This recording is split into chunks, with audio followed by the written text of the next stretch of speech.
O lugar que se acredita ter sido o lugar onde Jesus teria multiplicado os pães e peixes. Nesse lugar tem sido venerado por muitos cristãos, dão destaque até a uma certa pedra onde Jesus teria colocado. A nossa ênfase aqui, eu quero insistir nisso, não é exaltar ou identificar os lugares e nem tê-los como santos, mas é lembrar a história, é lembrar o que Jesus fez, considerando que Ele é o mesmo ontem, hoje e será para todo sempre. Ele continua sendo o operador de milagres que foi nessas terras. Não é o lugar, é a história que aqui aconteceu, o lembrete que eu e você temos, a mensagem que nos inspira. Aqui do lado de trás nós temos uma igreja, a igreja heptagonal. Ela foi levantada como uma forma de honrar e venerar o lugar e aqui se prestar culto.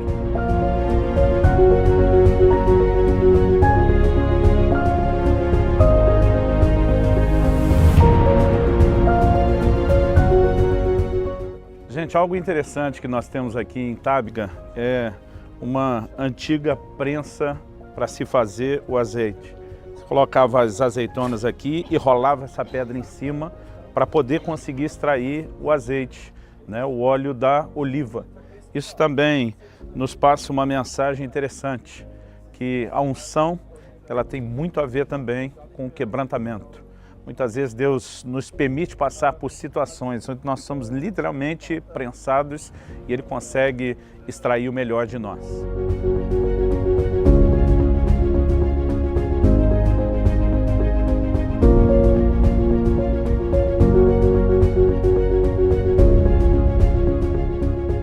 Aqui, antes de entrar na igreja, nós temos no pátio uma oliveira, que é algo muito comum aqui na região.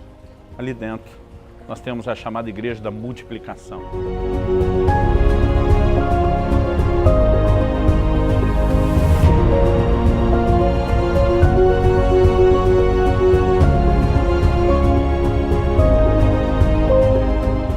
A palavra de Deus nos dá alguns detalhes de muitas vezes as multidões que vinham para ouvir Jesus e serem ministradas por Ele, deles se assentando para ouvi-lo.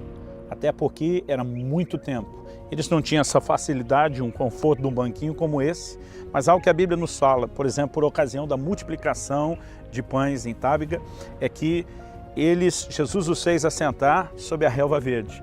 E a gente precisa imaginar que essa região próxima ao Mar da Galileia, ela tinha muito desses gramados que você pode ver aqui agora.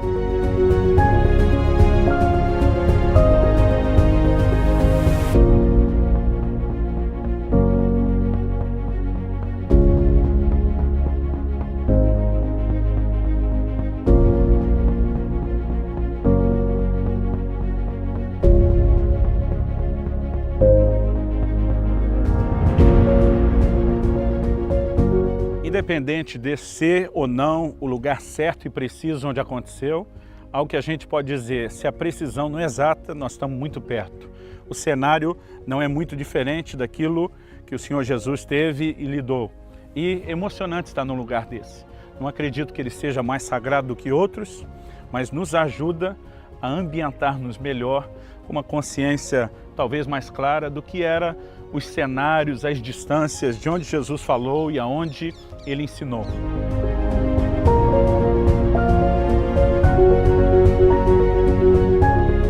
Uma coisa interessante quando a gente consegue mensurar mais ou menos como era esse terreno que Jesus usou para os seus ensinos, nos ajuda também a compreender um elemento importante da pregação de Jesus, que era não só a simplicidade de aplicação prática do seu ensino, mas as ilustrações que ele usava.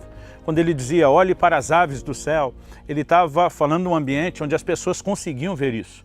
Quando ele dizia, olhem para os lírios do campo, ele estava num ambiente onde as pessoas conseguiam ver isso. E Jesus conseguia, com uma didática extraordinária, transmitir as verdades do reino de Deus.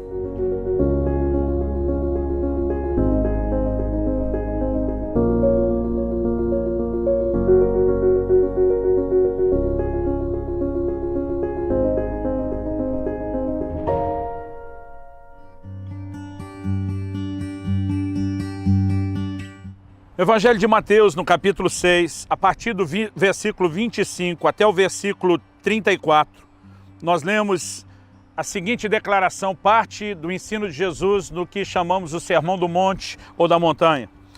Por isso vos digo, não andeis ansiosos pela vossa vida, quanto ao que haveis de comer ou beber, nem pelo vosso corpo, quanto ao que haveis de vestir.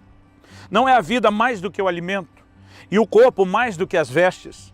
Observai as aves do céu, não semeiam, não colhem, nem ajuntam em celeiros, contudo vosso Pai Celeste as sustenta. Porventura não valeis vós muito mais do que as aves? Qual de vós, por ansioso que esteja, pode acrescentar um côvado ao curso da sua vida? E por que andais ansiosos quanto ao vestuário? Considerai como crescem os lírios do campo. Eles não trabalham, não fiam. Eu, contudo, vos afirmo que nem Salomão, em toda a sua glória, se vestiu como qualquer deles. Ora, se Deus veste assim a erva do campo, que hoje existe e amanhã é lançada no forno, quanto mais a vós outros, homens de pequena fé. Portanto, não vos inquieteis dizendo que comeremos, ou que beberemos, ou com que nos vestiremos, porque os gentios é que procuram todas essas coisas, pois vosso Pai Celeste sabe que necessitais de todas elas. Buscai, pois, em primeiro lugar o seu reino e a sua justiça, e todas essas coisas vos serão acrescentadas. Portanto, não vos inquieteis com o dia de amanhã, pois o amanhã trará os seus cuidados. Basta ao dia o seu próprio mal. Nesse trecho do discurso de Jesus e do seu sermão, nós aprendemos algumas verdades que são importantes para o nosso relacionamento com Deus, que deve ser um relacionamento de fé e não de ansiedade.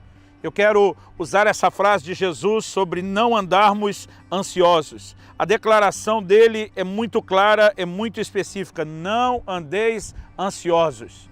Nós precisamos entender que não deve haver lugar para a ansiedade na nossa vida.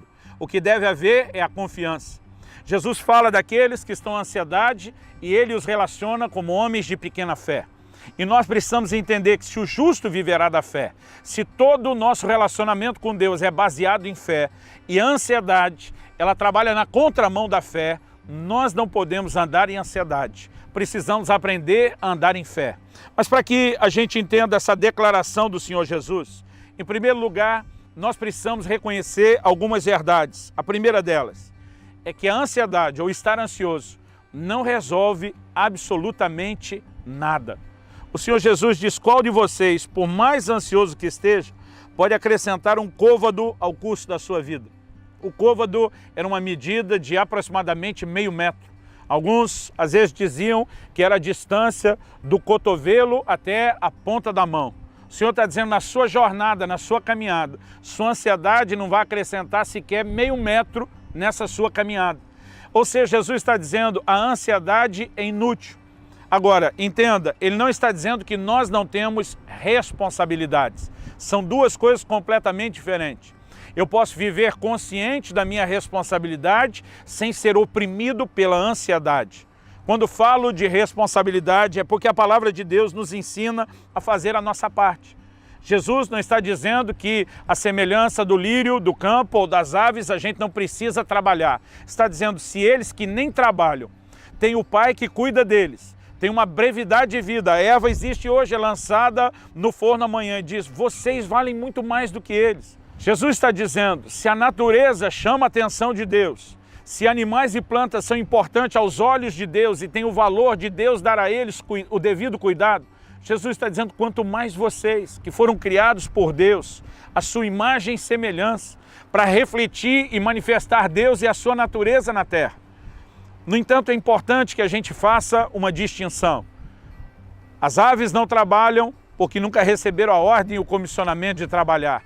Os lírios do campo não precisavam fazer isso. Mas algo que foi dito ao homem desde o início é que ele trabalhasse. Desde o primeiro homem, Adão, nós encontramos o registro de que Deus o estabeleceu no jardim para cuidar dele e para o lavrar. O homem tinha a responsabilidade de trabalhar. Outro dia eu vi alguém falando, não, o trabalho é maldição, é por causa do pecado. Eu falei, de jeito nenhum. A maldição foi tornar o trabalho mais difícil do que era. Mas o trabalho foi dado antes de haver a queda, antes de haver o pecado, e ele não pode ser visto como maldição, ele é uma responsabilidade.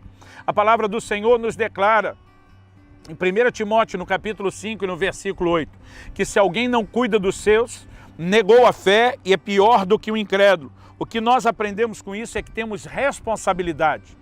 O que Jesus dizia não era, olha, simplesmente deixe trabalhar, sente num canto fazendo nada e apenas confiando em Deus. A palavra de Deus está nos ensinando a cumprir a nossa responsabilidade sem ansiedade. Jesus está dizendo, a ave não está nem trabalhando e o Pai está alimentando. Quanto mais vocês, que além de serem importantes aos olhos de Deus, ainda estão cumprindo com a sua responsabilidade. Nós podemos viver a responsabilidade sem ter o peso ou a carga da ansiedade. Então Deus não está falando contra planejamentos, nem contra sonhos, Ele está falando da opressão da ansiedade.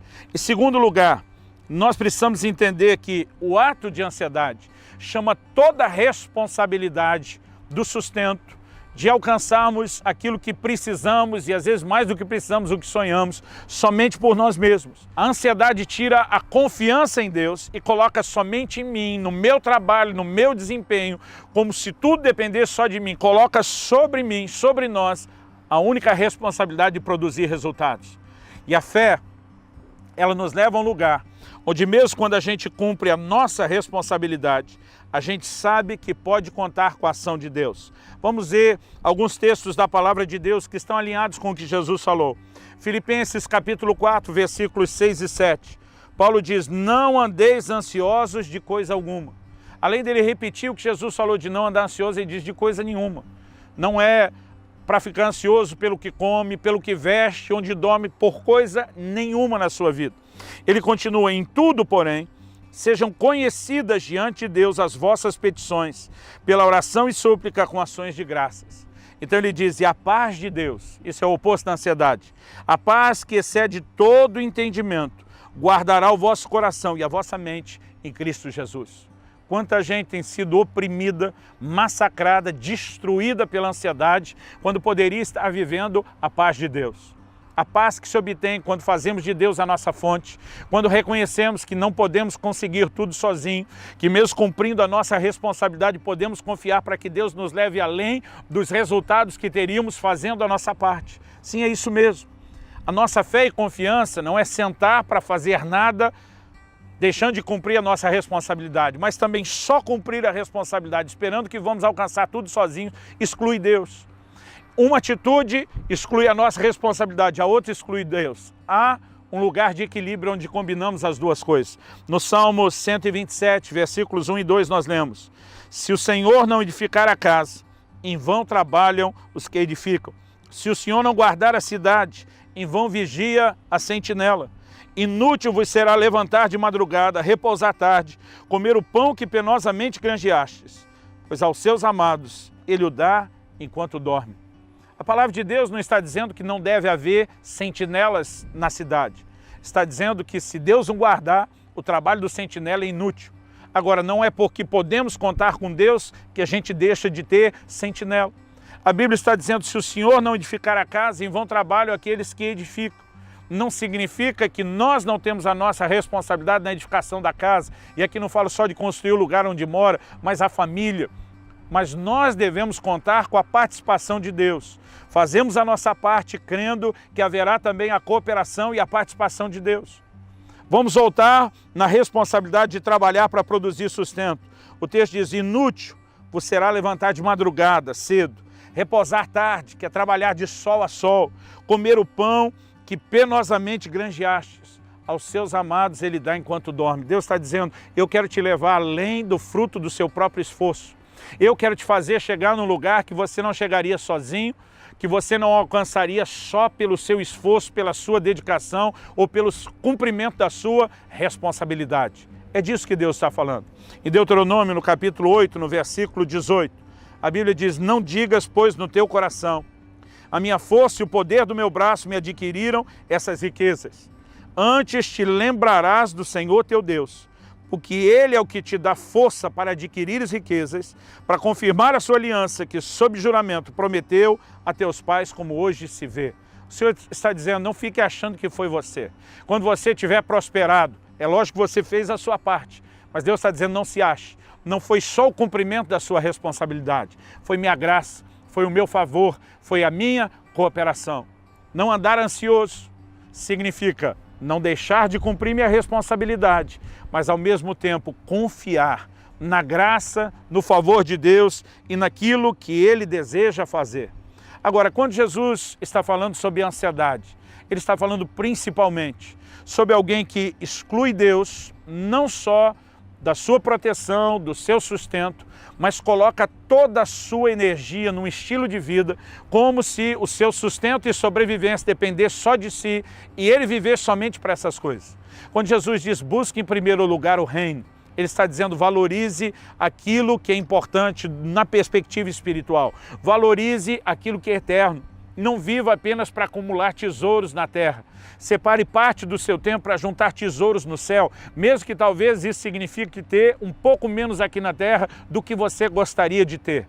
O Senhor está falando de foco, Ele está falando de atenção e não só do elemento confiança. É lógico que a ansiedade é a ausência de confiança. É lógico que a confiança significa ter a paz que excede o entendimento. Eu tenho dado ao longo da minha caminhada passos de fé. Teve momentos onde abri mão de toda e qualquer forma de sustento, dando passos de obediência a comissões que Deus me deu. E eu percebi muita gente à minha volta ficar assustado e preocupado com aquilo que parecia ser uma loucura. E muitas vezes alguns perguntavam, você não tem medo? Eu disse, olha, tem uma paz que excede o entendimento. Minha lógica, minha razão tenta me colocar num lugar de ansiedade, mas a convicção do cuidado de Deus me traz uma paz sobrenatural que eu não consigo te explicar. A fé e a confiança nos levam a esse lugar de descanso. O livro de Hebreus diz, nós os que cremos entramos no descanso. Há um lugar de fé onde a ansiedade não consegue nos oprimir, onde ela não consegue nos massacrar. E eu e você precisamos entrar nesse lugar de fé. E esse lugar de fé e confiança também é uma declaração dos valores que temos e do que é prioritário.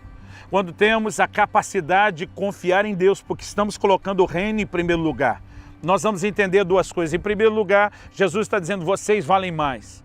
Cada cristão precisa entender o quanto ele é importante para Deus, o quanto ele é amado por Deus, o quanto ele é valorizado por Deus, o quanto Deus se importa com cada um de nós e com a forma como vivemos. Mas nós também precisamos nos importar com Deus. Nós precisamos agir e colocar Deus e o seu reino em primeiro lugar, dizendo não há nada mais importante para mim do que viver Deus, do que viver o estabelecimento do reino de Deus, de cooperar com o reino de Deus. Aqui Jesus está falando do outro lado da moeda.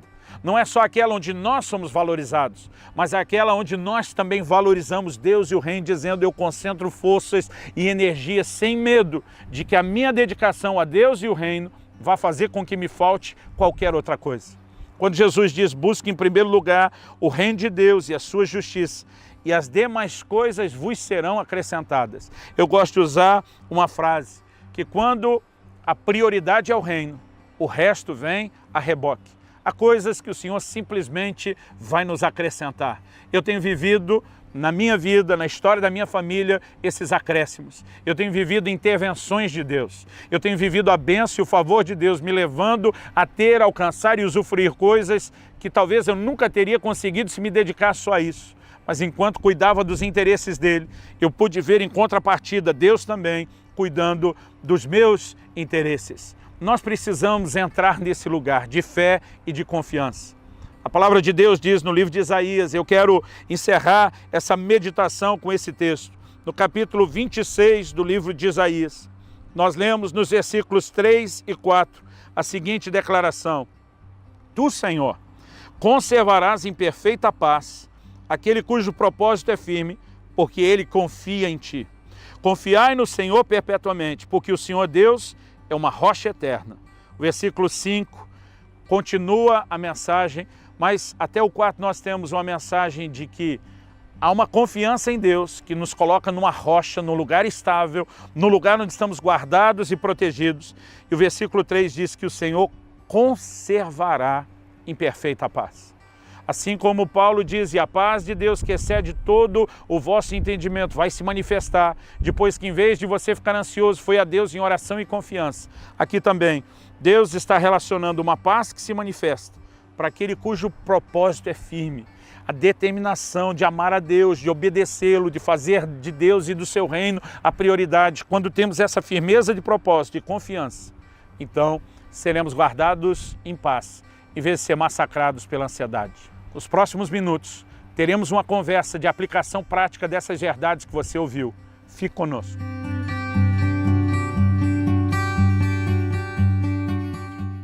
Nós vimos a declaração do Senhor Jesus sobre não andarmos ansiosos, ou como a ansiedade não resolve nada na nossa vida e, além de não resolver, ela chama tanto a responsabilidade sobre nós que praticamente suprime Deus e nós não podemos de forma alguma deixar Deus de fora, né? Até porque quando o priorizamos, é Ele que vai nos ajudar a ir além da nossa capacidade. Agora, algo que tem tudo a ver com o não andar ansioso pelas coisas naturais, algo que tem tudo a ver com colocar Deus em primeiro lugar, é um princípio bíblico chamado contentamento. A palavra de Deus fala muito a respeito disso. Eu acredito que o contentamento é algo poderoso, né? A gente deveria olhar para o contentamento como algo que blinda e protege o nosso coração da ansiedade. Por quê? Tem tanta gente que não consegue se satisfazer com o que tem, sempre quer mais, e a ansiedade é uma bola de neve, ela vai aumentando à medida que os desejos também aumentam. Agora, por outro lado, o contentamento, além de prevenir o nosso coração em relação a se dedicar à ansiedade, ele vai ter certamente um outro efeito, que é colocar o reino em primeiro lugar, né? Viver intensamente em Deus é mais importante do que apenas conquistar as coisas. E eu olho para a palavra de Deus e eu vejo mensagens extraordinárias sobre esse contentamento, que é algo tão importante, que é algo tão necessário. Aliás, lá em 1 Timóteo, no capítulo 6, a Bíblia diz, de fato, grande fonte de lucro é a piedade com o contentamento, né? A palavra de Deus fala sobre os tesouros no céu, que a gente enxergar mais do que o tesouro terreno. E aqui a Bíblia está dizendo, uma fonte de lucro é a piedade, a nossa fé, a nossa devoção em Deus, seguida do contentamento. Isso vale mais do que o próprio dinheiro, né? Aliás, o apóstolo Paulo diz assim, nada temos trazido para o mundo, nem coisa alguma podemos levar dele. Ele diz, tendo sustento e com que nos vestir, estejamos contentes, né? A palavra de Deus diz, conseguindo o mínimo, nós já podemos estar satisfeitos com isso. Isso não significa que Deus não possa nos dar mais, significa que a meta de vida não é necessariamente ter mais do que isso. Agora não é fácil no nosso dia a dia exercitar, né, realmente se lançar a ansiedade aos pés de Jesus, porque é um desafio. É um desafio, é para todo dia, né? E quando a gente se depara com tantas coisas, não só na questão financeira, mas tantas dúvidas e medos e coisas que nos tiram desse lugar de descanso, a gente precisa voltar. Lá em Filipenses 4, 6, 7, a palavra fala que quando a gente faz esse exercício de lançar a ansiedade, Deus vai nos visitar com uma paz que excede o entendimento, é uma paz sobrenatural que vem dele. Então a gente precisa também ser praticante dessa verdade, trazendo para o dia a dia de uma forma bem prática. É isso, né? Você se vê tomado por uma ansiedade em questões de contas, de desafios ou qualquer outro temor, você vai lançar sobre ele, você vai abrir mão disso, sabendo quem ele é na tua vida, que ele é um Deus que cuida, e você vai poder provar. É maravilhoso estar nesse lugar. Quantas vezes a gente, né, deu passos de fé tão grandes. O meu marido é um homem que me desafia a crescer nessa área, assim, de fazer, realmente ser sensível às necessidades das pessoas, ou mover em favor do reino. E às vezes eu queria me agitar e falar, ai, será que era bom fazer isso? Mas a gente aplicava essa verdade, eu apliquei na minha vida tantas vezes, e Deus vem com uma paz maravilhosa. Nós temos vivido essa paz que excede todo entendimento, o nosso entendimento dos outros. Fala, meu filho. Perdão. E realmente é um desafio, naturalmente falando, estar nesse lugar de não andar ansioso, mas pela graça do Espírito Santo, a intimidade com Jesus, nós sabemos que a alegria, a gratidão é uma marca da vida do cristão. Porque quando nós percebemos, quando nós nos damos conta diariamente do amor que Jesus tem por nós, sabe, de pensar que o que Deus tem de mais importante Ele ofereceu para nós, que é Jesus. O amor dele é tão intenso pela minha vida e pela sua vida. Então, ter esse reconhecimento, andar nesse lugar, vai fazer com que isso seja um desafio muito menor. É verdade, porque a ênfase de Jesus, ela é também no valor que nós temos aos olhos de Deus, né? Ele está dizendo, olha, vocês valem mais do que as aves, vocês valem mais do que o lírio, né? E a gente precisa reconhecer esse lugar que temos aos olhos de Deus, porque alguns até sabem que Deus tem o poder de suprir, mas eles não conseguem acreditar que eles são alvos desse amor, dessa bondade e desse desejo de provisão. Então a fé nos leva a enxergar a bondade de Deus, mas também nos leva a enxergar o valor e a importância que nós temos aos olhos dele. Voltando à questão de exceder todo o entendimento, de fato, como família, a gente tem feito coisas que aos olhos de hoje seriam loucura, né? Já abrimos mão de posição de conforto e segurança financeira, né? Por causa do reino de Deus. Já deixamos para trás sustento, patrimônio, para simplesmente priorizar um chamado de Deus. Agora, durante esse tempo, apesar de ter a nossa luta pessoal para não ficar ansioso, depender de Deus, algo que a gente aprendeu, e eu quero dar uma palavra aos pais, era proteger os nossos filhos daquilo que estava acontecendo, né? Então, eu me lembro dos meus filhos ainda bem pequenos, quando nós tomamos a decisão de plantar uma igreja em Irati, no interior do Paraná, e eu nem busquei de tudo que tinha para poder começar aquele projeto e rapidamente, aquilo tudo que a gente fez, né, rapidamente se foi e a gente baixou muito o padrão de vida. Mas eu me lembro de uma ocasião que nós assistimos aquele filme A Vida é Bela, e a Kelly brincava, olha, esse pai fez com o menino, nós estamos com concentração, fazendo parecer que tudo acontece, é o que o crente deveria fazer na vida, né? E a maneira como nós conversávamos com os nossos filhos era como se realmente a gente estivesse vivendo o melhor possível, né? E não era uma mentira, porque a gente acreditava que era o melhor. E hoje que eles cresceram, quando a gente conta os detalhes da experiência, a afirmação deles é: a gente não lembra de ter sido algo difícil, ruim ou de ter faltado nada. Eu não lembro nem tipo dessa sala, mas você conta falando, nossa vida é perfeita. Ótimas lembranças. E quando a gente põe o reino em primeiro lugar, eu gosto de dizer, o resto vem a rebote. Deus vai cuidar. Né? Há momentos onde a gente passou pelo que alguns chamariam de privações, né? Mas há momentos onde a gente também tem vivido coisas extraordinárias. A gente brinca que tem coisas que é só para milionário ou missionário.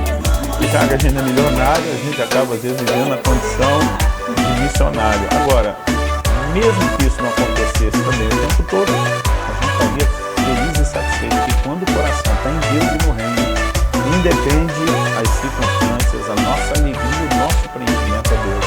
Então jogue fora a ansiedade, confie no Senhor, dependa dele, coloque Deus e o seu reino em primeiro lugar. E você se surpreenderá com o lugar onde você pode chegar, o lugar onde você vai